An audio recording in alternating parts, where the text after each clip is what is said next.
இப்போ யோசுவா வந்து ஒரு பெரிய சக்ஸஸையும் கொண்டு வரான். இதுதான் ஃபஸ்ட்டு யோர்தானுக்கு அப்புறம் நினைக்கிறேன் ஒரு பெரிய கிராண்ட் சக்ஸஸ். இப்போ இந்த வெற்றியையும் மோசே ஒரு வெற்றி பண்ணான். ரெவிதீமிலே யாரோட போரிட்டான்? அமலேக்கியரோடு போரிட்டான். அது ஒரு சக்ஸஸ். மோசே ஓல்ட் டெஸ்டமெண்ட்டுக்கு என்னது? ஓல்ட் டெஸ்டமெண்ட்டுக்கு நிழல். இவன் வந்து நியூ டெஸ்டமெண்ட்டுக்கு நிழல். ஜாஷ்வானா காட் இஸ் மை ஸ்ட்ரென்த் அப்படின்னு அர்த்தம். பவுல் சொல்கிறார்ல, நான் அல்ல கிறிஸ்துவே, அவர் தான் என் பலன். இதெல்லாம் வந்து ஜாஷ்வா. மோசேனா ஜலத்திலிருந்து பிறந்தவன். ஜலம் என்பது உலகம், உலகத்திலிருந்து பாவத்திலிருந்து பிறந்தவன். ஸோ இங்கே எல்லாமே வந்து மனித பலத்தில் போகுது, இங்கே எல்லாமே தேவ பலத்தில் போகுது. இங்கே எல்லாமே கையை தூக்குனா நடக்கும், இங்கே எல்லாமே காலை வச்சா நடக்கும். கை தட்டுங்க போது வருது. செங்கடலுக்கு கையை நீட்டினாங்க, யோர்தானுக்கு காலை வச்சாங்க. பழைய ஏற்பாடெல்லாம் கையை தூக்குனா நடக்கும், புதிய ஏற்பாட்டில் அதிகாரத்தில் காலை தூக்கி கழுத்தில் வச்சா நடக்கும். அதனால் நீங்கள் பழைய ஏற்பாட்டு ஸ்டைலில் கையை தூக்கக்கூடாது, அது மோசே ஸ்டைலு. புதிய ஏற்பாட்டு ஸ்டைலில் காலை வைக்கணும், அது யோசுவா ஸ்டைல். எழுப்புதல் நேரம் அல்லோ இது யோசுவாவின் காலம்னு தீர்க்க தரிசனமாக எழுதியிருக்கிறாங்க. ஆனால் யோசுவாவின் காலம் மோசையின் காலம் அல்ல. மோசையின் காலம் நியாயப்பிரமாணத்தின் காலம். யோர்தானை தாண்டிய பிறகு கம்ப்ளீட்டாக ஜாஷ்வா. யோர்தான் என்பது மரணம் என்பதற்கு அடையாளம். யோர்தான்லாம் ஞானஸ்தானம் கொடுக்குறாங்க. அப்போ ஞானஸ்தானத்தை தாண்டிட்டாலே அதுக்கப்புறம் ஓல்ட் டெஸ்டமெண்ட் கிடையாது. அங்கே பார்த்தீங்கன்னா அவன் கையை தூக்குறான். கையை தூக்குனா என்ன கிடைக்கும்? வெற்றி. கையை இறக்குனா சொல்லுங்க, ஆமாம், புரியுற மாதிரி சொல்கிறேன். மோசே கையை தூக்குனா நொங்கு, கீழே இறக்குனா சங்கு. அப்போ ஜபம், ஜப வாழ்க்கை. என்ன வாழ்க்கை? இப்படி சொல்லு, ஜப வாழ்க்கை. ஜப வாழ்க்கை. இந்த ஜப வாழ்க்கை மேலே வந்துச்சுன்னா வெற்றி மேலே வரும். ஒரு நாள் கீழே போயிடுச்சுன்னா அன்னைக்கு எல்லாமே தலைகீழ நடக்கும். இப்படி ஒரு வாழ்க்கை உங்களுக்கு இருக்குன்னா அது பழைய உடன்படிக்கையின் வாழ்க்கை. கையை தூக்குனா வெற்றி, இறக்குனா தோல்வி. ஆனால் அந்த அதிகாரத்தை வாசிக்க நேரம் இல்லை, அதனால் நிறையா பேச வேண்டியிருக்கு. ஆனால் யோசுவாட்ட சொன்னப்போ மோசேட்ட சொன்னார், நான் கையை தூக்கி நிற்கும் போது உனக்கு வெற்றி கிடைக்கின்றான்னு, கை இறங்கும்போது தோல்விடான்னு. ஆனால் இங்கே சொன்னார், நான் உனக்கு இந்த பட்டணத்தை கொடுப்பேன் அப்படி சொல்லவே இல்லை. வாசிமா 6:2 எப்படி சொல்றாரு? கர்த்தர் யோசுவாவை நோக்கி, இதோ எரிகோவையும் அதன் ராஜாவையும் யுத்த வீரரையும் உன் கையில் ஒப்பு கொடுத்தேன். கை தட்டுங்க. If anything is in past tense, that is New Testament. அப்ப இவங்க மூவ் பண்றாங்க பட்டணத்தை நோக்கி. எதன் அடிப்படையில் மூவ் பண்றாங்க? பாஸ்ட் டென்ஸ்ல முடிஞ்ச வேலையின் அடிப்படையில் இவர்கள் இயங்குகிறார்கள். கையை தட்டுங்க. ஆமே ஆமே ஆமே. ஒரு வேலையை முடிப்பதற்காக இயங்கினால் அது பழைய உடன்படிக்கை. ஒரு வேலை முடிந்ததின் அடிப்படையில் இயங்கினால் அது புதிய உடன்படிக்கை. இவங்க இப்ப சண்டை போட போறாங்க. எதுக்கு சண்டை போட போறாங்க? கர்த்தர் கொடுப்பார்னு இல்லை, கர்த்தர் கொடுத்துட்டார். ஆமேன். அவைகள் யுத்த வீரரையும் நான் 6:2 சொல்லுது, நான் உன்னுடைய கையிலே ஒப்பு கொடுத்தேன். இதைத்தான் பைபிள் சொல்லுது. அவருடைய தழும்புகளால் நீங்கள் சுகமானீர்கள். கை தட்டுங்க. சுகமானீர்கள். It is past tense. Past tense. Whenever we move on the past tense, that is what faith. முடிந்ததிலே இயங்கும் போது அதற்கு பெயர் விசுவாசம். எதிர்காலத்தில் இயங்கும் போது அதற்கு பெயர் நம்பிக்கை. கடந்த காலத்தில் முடிந்ததின் அடிப்படையில் இயங்கும் போது அதற்கு பெயர் விசுவாசம். விசுவாசம் என்பது நம்பிக்கை விட மேலான ஒரு வலுவான ஒரு வார்த்தை. நாளைக்கு உங்கள் வீட்டுக்கு வருவேன், உறுதியாய் வருவேன் என்பது மாற்றப்பட முடியாத நம்பிக்கை. ஆனால் வராமல் இருப்பதற்கு 1% வாய்ப்பு இருக்கிறது. அல்லது உங்களுக்கு டவுட் இருக்கிறதுக்கு 1% வாய்ப்பு இருக்கு. ஆனால் போன வாரம் நான் ஞாயிற்றுக்கிழமை இங்கே பிரசங்கம் பண்ணினேன், இது முடிஞ்சது. இதில் உங்களுக்கு டவுட் இருக்க வாய்ப்பே இல்லை. ஏன்னா ஒன்று தெள்ள தெளிவாக முடிஞ்சிருக்கு. இனிமேல் அது மாற்றப்படவே முடியாது. அவர் தழும்புகளால் சுகமாக இருக்கிறீர்கள். அவர் தாமே உங்களுடைய பாடுகளை ஏற்றுக்கொண்டு உங்களுடைய நோய்களை சுமந்தார். நமக்கு சமாதானத்தை உண்டு பண்ணும் ஆக்கினை. இது எல்லாம் முடிஞ்சிருச்சு. இப்போ முடிஞ்சதின் அடிப்படையில் இயங்கணும். இவனும் முடிஞ்சதின் அடிப்படையில் இயங்கினான். ஆனால் ஒன்று பாருங்க, இவன் முடிஞ்சதின் அடிப்படையில் இயங்கினாலும் பட்டணத்தோட மதில் என்னமோ எப்படி தான் இருந்துச்சு? மூடியதான் இருந்துச்சு. கடவுள் கொடுத்துட்டேன்னாரு, ஆனால் சிச்சுவேஷன் வேற மாதிரி இருக்கு. சுகமாயிட்டேன்னு கடவுள் சொல்றாரு, ஆனால் பார்க்கறதுக்கு வியாதி இருக்கிற மாதிரி தெரியுது. இப்போ இவன் என்ன சொல்றான்? பட்டணத்தை கொடுத்துட்டாரு, குறுக்க எது தடையா இருக்குது சொல்லுங்க? எல்லாம் சொல்லுங்க. மதில். எல்லாம் சொல்லுங்க. மதில். இந்த மதிலை காலி பண்ணிட்டா கர்த்தர் சொன்ன வாக்குத்தத்தம் நம்மளுக்கு நிறைவேறினது நம்ம சுதந்திரிக்க அனுபவிக்க போகிறோம். அப்போ பட்டணம் கொடுக்கப்பட்டாயிருச்சு, பட்டணத்தை கொடுத்துட்டாரு, மதில் வந்து குறுக்க நிற்கிது. அப்போ உடைக்கப்பட வேண்டியது எதுதான்? மதில்கள். என் அன்புக்குரியவர்களே, ஆகவே இந்த மதில்கள் தான் அரண்களாய் நிற்கிறது. இந்த அரண்களை பற்றி நான் கொஞ்ச நேரம் உங்கள்கிட்ட பேச விரும்புகிறேன். இந்த அரணை உடைக்கிறதுக்கு எதெல்லாம் கனெக்டாக இருந்துச்சு இவங்களுக்கு? எக்காலம், பெட்டி, ஆசாரியன், ஆர்ப்பரிப்பு, இதெல்லாம் வந்து இந்த ஃபேமிலி வேர்ட்ஸ். இதோட கனெக்ட் பண்ணி தான் இவங்க ஜெயிச்சாங்க. அப்போ அரண்களை உடைக்கணும் அப்படின்னா, இந்த அரண்கள் வந்து பழைய ஏற்பாட்டில் வெளியில் இருந்துச்சு, புதிய ஏற்பாட்டில் உள்ளே இருக்குது. எல்லாம் சொல்லுங்கள், உள்ளே இருக்குது. அந்த அரண்கள் வெளியில் இல்லை, புதிய ஏற்பாட்டில் உள்ளே இருக்குது. இந்த அரண்கள் உடைக்கப்படும் போது தேவன் கொடுத்த வாக்கு தத்தங்கள் முடிச்சேன்றதில் அது ஃபுல்லாக வாழ்க்கையில் அனுபவிக்க ஆரம்பிச்சோம். ஆமாம். வாசிப்போம் 2 கொரிந்தியர் 10:4 வாசிப்போம். 2 கொரிந்தியர். எங்களுடைய போராயுதங்கள் மாம்சத்துக்கு ஏற்றவைகளாய் இராமல் அரண்களை நிர்மூலமாக்குகிறதற்கு. அரண்கள் வந்துருச்சா? அரண்களை நிர்மூலமாக்குகிறதற்கு தேவ பலமுள்ளவைகளாய் இருக்கிறது. தேவ பலமுள்ளதாய் இருக்கிறது. எல்லாம் சொல்லுங்க, அரண்கள். அப்ப அரண்கள் நமக்குள்ள இருக்கு. இந்த அரண் தான் ஆசீர்வாதத்தை அனுபவிக்க முடியாம தடுக்குது. எல்லாம் சொல்லுங்க, அரண்களை நிர்மூலமாக்க வேண்டும். எல்லாம் சொல்லுங்க. அரண்கள் என்னது? அடுத்த வசனம் வாசிங்க. அவைகளால் நாங்கள் தர்க்கங்களையும் தேவனை அறிகிற அறிவுக்கு விரோதமாய் எழும்புகிற எல்லா மேட்டிமையையும். அகராதித்தனமா சிலர் பேசுவாங்க. நீங்க சாகவே மாட்டீங்களா? உங்களுக்கு வியாதியே வராதா? இதெல்லாம் மேட்டிமை, இதெல்லாம் அகராதித்தனம். இந்த அகராதித்தனமான பேச்சு, மேட்டிமையான பேச்சு, இதையெல்லாம் நொறுக்கத்தக்கதாக மேட்டிமையான ஃபுல்லா வாசிங்க. எந்த எண்ணத்தையும். முந்தின வசனத்துல அரண் வருது, 2வது வசனத்துல எண்ணம்னு வருது. அப்ப தேவனுடைய ஆசீர்வாதமாகிய எரிக்கோவை அனுபவிக்க முடியாதபடி, சுதந்திரிக்க விடாதபடி எப்படி எரிக்கோ பட்டணத்தின் மதில்கள் தடை செய்ததோ, அப்படி கிறிஸ்து சிலுவையிலே முடித்த ஆசீர்வாதங்களை நீ அனுபவிக்க முடியாதபடி எண்ணங்கள் என்கிற அரண்கள் உனக்கு தடையாயிருக்கிறது. இந்த அரண்கள் நொறுக்கப்பட வேண்டும். இந்த அரண்கள் வந்து பல வருஷமாவே உனக்கு கட்டி வச்சிருப்பான். தி ஓல்டஸ்ட் சிட்டி மாதிரி அந்த wall it was built with undressed stones அப்படின்னு இருக்கு. அதாவது செதுக்கப்பட்ட ட்ரெஸ் பண்ணப்பட்ட, அதாவது செதுக்கப்பட்ட அந்த கற்களினால் கட்டப்படலையாம், செதுக்கப்படாத கற்களால் கட்டப்படும். அப்படின்னா என்ன அர்த்தம்னா, ஒரு இந்த செதுக்கப்பட, இப்போ நம்ம சர்ச்சுக்கு வெளியில் வச்சுப்போம் பார்த்தீங்களா, இதில் அன்ட்ரஸ்டு ஸ்டோன்ஸ்.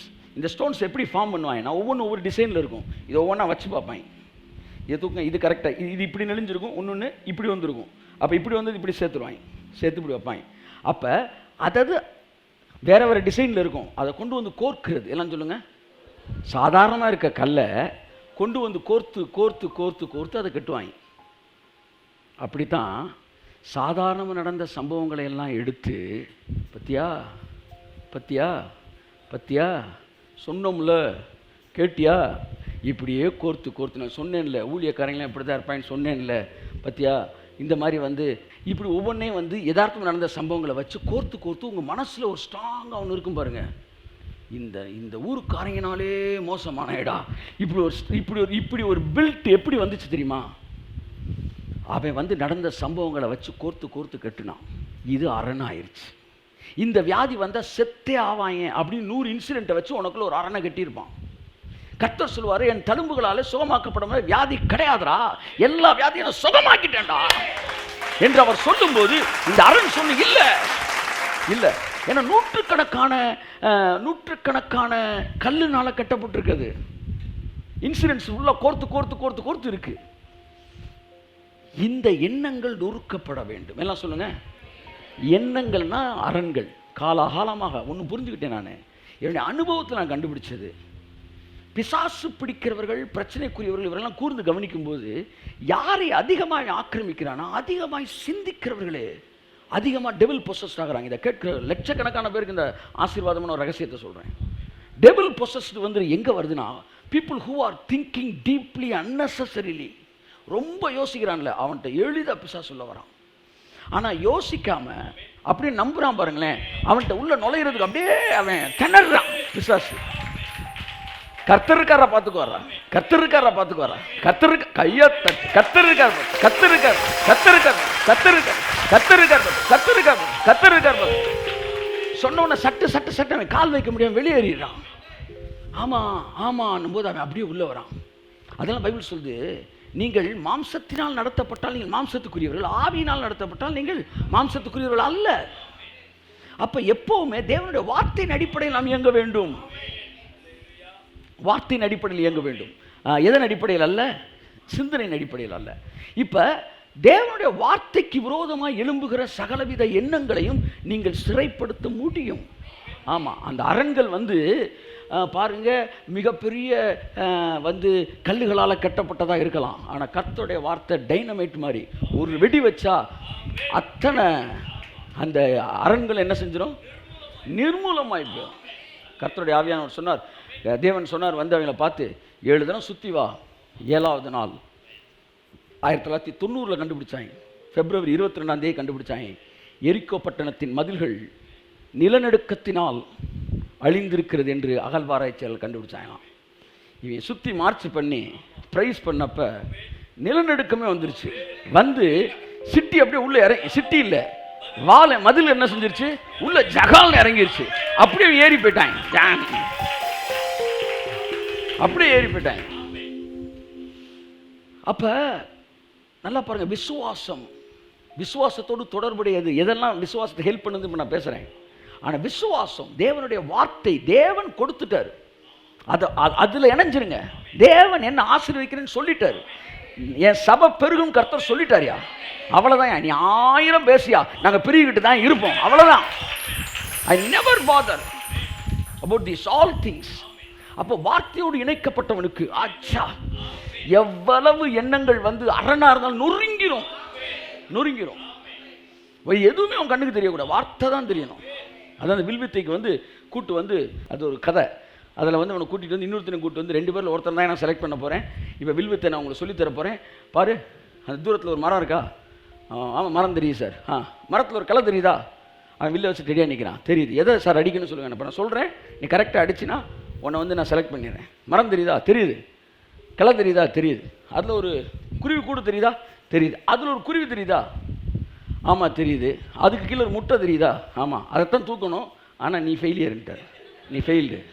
என்ன சார் சொல்லுது? எல்லாம் தெரியுதுல, எல்லாம் தெரியக்கூடாதுடா போடா, நீ வாடான்னார். மரம் தெரியுதான்னு அவன் தெரியல. கிளை தெரியுதா? தெரியல. கூடு தெரியுதா? தெரியல. குருவி தெரியுதா? தெரியல. முட்டை தெரியுதா? அது மட்டும்தான் தெரியுதுங்க. நான் யூஆர் செலக்டட்னா. கிரிட்டிக்ஸ் தெரியுறாங்களா? தெரியல. என்னமோ பேசுகிறாங்களே, கேட்குதா? கேட்கல. இப்படி சொல்கிறாங்களே, தெரியுதா? தெரியல. சபை பெருக தெரியுதா? அது மட்டும்தான் தெரியுது, அது மட்டும்தான் தெரியுது. You are selected. கையை தட்டு. உன் பிள்ளைகளை குறித்து வாக்கு தத்துவம் தெரியுதா? தெரியுது. வேற எதுவும் தெரியுதா? தெரியல, தெரியல. என் பிள்ளைகள் கர்த்தரால் போதிக்கப்பட்டு இருப்பார்கள், நீதிமானின் சந்ததி பூமியிலே பலத்திருக்கும். இது மாத்திரம் தான் எனக்கு தெரிகிறது.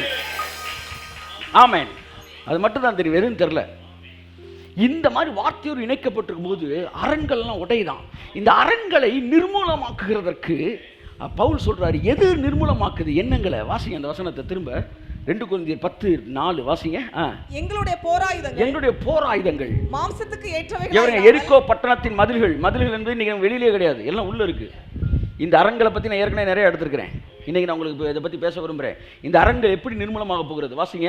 எங்களுடைய போராயுதங்கள் மாம்சத்துக்கு ஏற்றவைகளாய் இராமல் அரண்களை நிர்மூலமாக்குகிறதற்கு, இந்த அரண்கள் நிர்மூலமாக்குகிறதற்கு தேவ பலமுள்ளவைகளாய் இருக்கிறது. தேவ பலம். எல்லாம் சொல்லுங்க. தேவ பலம் வந்தா தான் இந்த அரண்லாம் உடையும். மனுஷ பலம்ல இந்த அரண் உடையவே உடையாது. தேவ பலம் என்பது என்ன?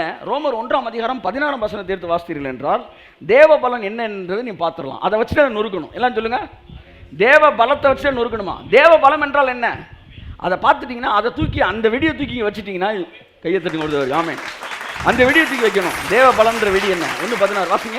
கிறிஸ்துவின் சுவிசேஷத்தை, கிறிஸ்துவின் சுவிசேஷம் 2000 வருஷங்களுக்கு முன்பா இயேசு என்னுடைய எல்லா அக்கிரமங்களையும் சிலுவையிலே சுமந்து என் வியாதிகளையும் என் சாபங்களையும் என் பாவங்களையும் சுமந்து தீர்த்தார். ஆகையால் நான் எந்த விதத்திலும் பாதிக்கப்பட வேண்டிய அவசியம் இல்லை. கரங்களை தட்டி ஆமென்.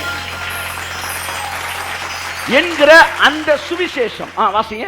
கிறிஸ்துவின் சுவிசேஷத்தை குறித்து நான் வெட்கப்படேன். முன்பு யூதரிலும் பின்பு கிரேக்கரிலும் விசுவாசிக்கிறவன் எவனோ அவனுக்கு ரட்சிப்பு உண்டாவதற்கு அது தேவ பலனாய் இருக்கிறது.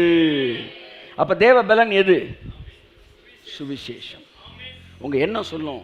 உன் வாழ்க்கையில் இதெல்லாம் எதுக்கு வருதுன்னா எதுக்கும் வர வேண்டாம். தேவ பலனை வச்சு நொறுக்கணும். தேவ பலன் எது? சுவிசேஷம். இயேசு முடிச்சது. சிம்பிளா சொல்றேன். உன் வாழ்க்கையில 1000 காரணத்தை சொல்லி பிரச்சனை கொண்டு வர்றதை பற்றி பிசாசு பேசுவான். நீ ஒரே காரணத்தை சொல்லி அதை அடித்து தகர்க்கணும். அது என்னன்னா, இயேசு எனக்காக சிலுவையிலே எல்லாவற்றையும் செய்து முடித்தார். கையை தட்டி திரும்ப திரும்ப திரும்ப திரும்ப இயேசு எனக்கு செய்து முடித்ததினால் என் வாழ்க்கையில் இதெல்லாம் நடைபெற வேண்டிய அவசியம் இல்லை என்பதை திரும்ப திரும்ப திரும்ப திரும்ப நீ சொல்லும்போது இந்த அரண்கள் நிர்மூலமாகுது. அரண்களை பற்றி பேசும்போது 7 நாள் சுத்தி வந்தாயிரம். அரண் ஒரு நாள்ல உடையாது.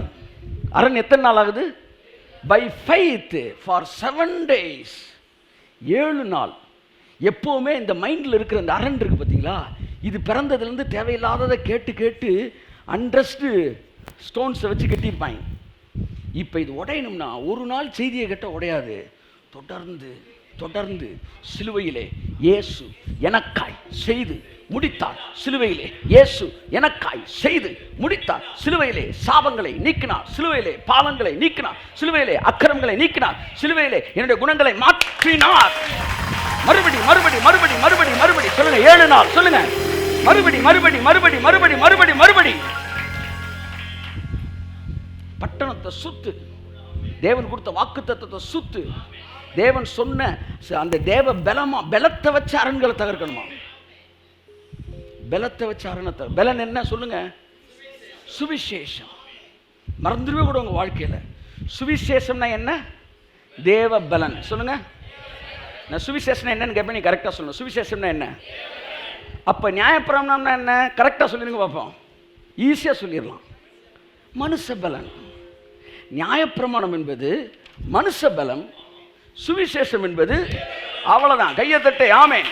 என்னுடைய வாழ்க்கையின் அத்தனை ஆசீர்வாதங்களும் தேவ பலத்தினால் வருகிறது. இன்னைக்கு நான் அனுபவிக்க வேண்டிய ஆசீர்வாதத்தை ஒண்ணு மிஸ் பண்ணாம நான் அனுபவிப்பேன். காரணம் இந்த டேட்டுக்கு இயேசு எனக்கு சிலுவையிலே அவர் தயாளனா இருக்கிறார். நீ வன்கண்ணனா இருக்கிற. 4 தடவை ஐஸ்கிரீம் எடுத்துட்டேன் பஃபேல. 500 ரூபா நான் கட்டியிருக்கிறேன். 600 ரூபா கட்டிருக்கேன். 1000 ரூபா கட்டியிருக்கிறேன். 4 தடவை எடுத்துக்கிறேன். 5ஆவது தடவை போகிறேன். அள்ளி வைக்கிறாங்க.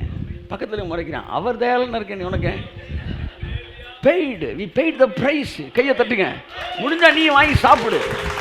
ஆமாம், கொடைக்கானல்ல வச்சு செஞ்சேன் நான் ஐஸ்கிரீம். ஆமாம், ஒரு முடிவு எடுத்துட்டேன். என்னை விடவே மாட்டேன்றீங்க. மாறி மாறி பேசுகிறீங்களடா. ஒவ்வொரு தலைக்கு நான் ஒரு ஐஸ்கிரீம் சாப்பிடுவேன். சாப்பிட்டு தான் பேச முடிவு எடுத்துட்டேன். எல்லாம் முடிச்சு ஐஸ்கிரீமு ஸ்டாலை க்ளோஸ் பண்ணிட்டாங்க. ஆனால் ஐஸ்கிரீம் வேணும்னா உடனே திரும்ப ஸ்டால் வந்துச்சு. ஆமாம், அவள் தான் சார் கெஸ்ட்டு ஸ்பீக்கரு. ஒன்று தூக்கிட்டு வாங்கினாங்க. திரும்ப ஐஸ்கிரீம் எனக்கு தனியாக கொண்டு வந்து இந்த வச்சுக்கிட்டே இருந்தேன். கும்முன்னு சாப்பிட்டுக்கிட்டே இருந்தேன். பக்கத்தில் வந்து பார்த்தார். அவர் தயாளனா இருக்கிறாரு, நீ வங்கன்னா இருக்கிற. உங்கள் வாழ்க்கையில் இன்னைக்கு நீங்கள் அனுபவிக்க வேண்டிய ஆசீர்வாதத்துக்கு சேர்த்து இன்னைக்கு செலுத்த வேண்டிய கரையத்தை இயேசு 2000 வருஷத்துக்கு முன்னாடி செலுத்திருக்கிறார். போகும்போது அந்த ஆசீர்வாதத்தோடு நீ கடந்து செல்ல வேண்டும். என் ஒவ்வொரு நாளின் ஆசீர்வாதத்துக்குமான கிரயம் கொடுக்கப்பட்டிருக்கிறதையா, எனக்காக, என் மனைவிக்காக, என் பிள்ளைக்காக, என் குடும்பத்துக்காக, என் தகப்பனுக்காக, என் தாய்க்காக, என் நண்பர்களுக்காக, உடன் ஊழியருக்காக, என் சபைக்காக, என் சப்போர்ட்டர்ஸ்க்காக செலுத்த வேண்டிய கரையத்தை 2000 வருஷத்திற்கு முன்பாய் என் இயேசு செலுத்தி தீர்த்தார். நான் நல்லா இருப்பேன், நான் சந்தோஷமா இருப்பேன், நான் இப்ப இருக்கிற இன்னும் 1000 மடங்கு நல்லா இருப்பேன். ஏனென்றால் என்னுடைய எண்ணங்கள் தேவ பலத்தோடு இணைக்கப்பட்டிருக்க அப்படினால் மற்ற எல்லா அரண்களும் நிர்மூலமாகுது. இப்படியே யோசிக்க யோசிக்க யோசிக்க யோசிக்க உனக்கு இப்படி நடக்கும் அப்படி நடக்கும்ன்ற எண்ணம்லாம் இருக்கு பார்த்தீங்களா, அதெல்லாம் நொறுங்குது.